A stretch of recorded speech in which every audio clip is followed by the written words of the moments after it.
Nanawagan si Office of Civil Defense Administrator Undersecretary Ariel F. Nepomuceno sa publiko na maghanda sa patuloy na tumataas na temperatura dahil sa paghina ng amihan. Sinabi ito ni Yusek Nepomuceno na siya ring National Disaster Risk Reduction and Management Council o NDRRMC Executive Director sa pamamagitan ng inilabas ng memorandum. Dagdag pa niya, ang lahat ng member agencies ng NDRRMC ay inatasan na maging alisto. Ang paglipat sa tinatawag na easterly winds o ang mainit at maalinsangan na hangin ay inaasahan at mas tataas sa kalagitnaan ng Mayo. Kabilang sa mga itinulak sa preventive measures ang mga sumusunod: paglilimita sa pagpapalagi sa labas ng bahay, pag-inom ng maraming tubig, pag-iwas sa pag-inom sa mga tea, coffee, soft drinks at alak, paggamit ng payong o sombrero at ang pag-schedule ng mga aktibidad sa mga mas malalamig na panahon. Maganda naman po yung pagtugon dyan ng Department of Health. Kami naman sa OCD, siyempre tulong-tulong po yan. Yung ating mga regional directors, nakabantay din po sa kanilang mga lugar at malaman po natin pag kailangan na pong pumasok din ng national government. Pero sa ngayon po, magandang balita naman po, magandang pagkakatutok ng Department of Health at dire-diretso po ang aming pakikipag-unahin sa DOH. May dalawang layunin tayo sa pag-i-issue ng Memorandum Number 66. No? Una po, sinisigurado po natin sa publiko na ang Office of Civil Defense ay handang tumulong, no? Handa po tayong tumugon at rumisponde sa mga sakuna. No? Kasama na po dito yung mga heat-related injuries at illnesses. Kaakibat po natin dito ang mga LGU, pati na rin po yung ating mga Local Disaster Risk Reduction Management Offices. No? Ikalawa po, nais po nating makiisa sa Department of Health sa kanilang pagbibigay ng impormasyon sa publiko kung paano po tayo makakaiwas sa mga ganitong heat-related injuries at illnesses. No?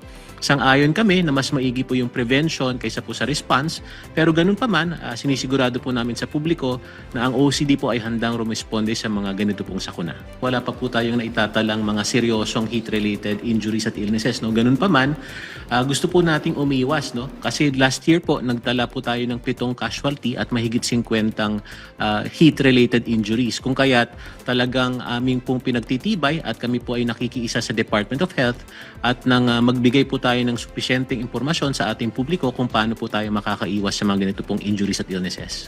Binabantayan po natin dito yung mga unang symptoms po dito, no, yung heat cramps, no? Dahil nawawalan po ng tubig ang ating katawan, nagkakaroon po tayo ng pakiramdam ng heat cramps, no?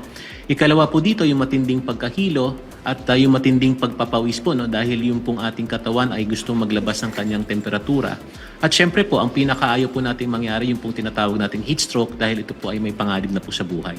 At kaakibat din po dito yung ating instruction sa ating mga OCD regional directors. No? So sa Region 1 po, sa Dagupan City, sa Region 3, Iba Zambales, San Isidro, Bulacan, sa Region 4A, Tanawan, Batangas, sa Region 4B, San Jose, Occidental, Mindoro. Ito po ay nakabase sa heat index, no, na naitala po ng Pag-asa, at ang ating po mga regional directors ay inutusan na ng ating Yusek Ariel Nepomuceno na mag-inventaryo at mag-preposition ng ating mga emergency response vehicles pati po yung ating mga medical supplies sa mga lugar na ito na matataas po yung mga nare-reflect at nare-register na heat index. Tayo rin po ay nakikiisa sa Department of Health, no? So yung aming mga social media platforms, meron din po kami mga local campaigns para pagbigay po ng dagdag impormasyon, no? Una po, uminom ng tubig, umiwas po sa mga sugary beverages or alcoholic beverages. Hanggat maaari po sana umiwas sa matinding exposure ng ating araw, no? At kung pwede po umiwas sa mga aktibidades sa pagitan ng 10 a.m. hanggang 4 p.m. ng araw po, no? Magdala po ng payong at magsuot po ng kaukulang kagamitan, mga sombrero, mga cap para po makaiwas sa tayo sa tinding init. Magsuot din po ng or mag-apply po ng mga sunscreen or sunblock, no? At siguro po ang maganda rin dahil may mga naman din po tayo, access tayo sa internet, no? Dalawin po natin yung heat index ng Pag-asa dahil nakalagay po dyan ang mga lugar at mga anticipated na heat index for the week, no? Pinapaalala po natin na ang temperaturang 33 degrees hanggang 41 degrees Celsius, ito po ay extreme caution. 42 to 51 degrees Celsius, ito po ay mapanganib na po, no? At syempre po, bilang huli, sumaklolo po tayo kaagad at ipagbigay alam sa ating mga kasamahan, sa ating katabi, sa ating mga kaibigan, or kung sino mang pwede nating malapitan, no? Kung nakakaramdam na po tayo ng sintomas, ng pagkahilo, ng pagpapawis, at nang sa ganun po makapag-responde po kaagad tayo sa mga ganitong sitwasyon. Naghahanda din po tayo sa ating nationwide simultaneous earthquake drill, kung kaya't maigi po ang ating koordinasyon. Kasama na rin po dyan yung pag-uusap natin tungkol sa mga ating mga posibleng responde, patungkol sa mga injuries at illnesses na heat-related. No? So, magkakasama po kami sa ugnayan, no? Magmula po sa ating science-based agencies gaya po ng Pag-asa para ma-monitor po natin yung mga temperatura. Kasama po natin ang Department of Health. In fact po, kahapon kaka-attend lang po natin ng WebEx seminar, no? Patungkol sa mga panganib ng mga heat-related injuries at illnesses. So, maganda po ang ating koordinasyon. At ang hangarin po talaga natin dito, zero casualty tayo ngayong taon na to pagdating po sa mga heat-related injuries at illnesses po. Tayo po ay nagdadagdag din ng ating mga gamitan at mga medical supplies upang sa ganun, kung sakasakali pong may matinding tama sa populasyon sa isang particular na lugar, handa po tayong tugunan ito. No? Tatandaan po natin, very vital po ang time element, no, pagdating sa pagresponde, lalo na sa heat stroke. Kung kaya't yung atin pong mga emergency vehicles, sinisigurado po natin may gasolina po ito, umaandar po ito, easily deployable, ready to be deployed po ito. At nang sa ganun, wala po tayong masasayang na segundo. Ito naman po ay patuloy nating ginagawa.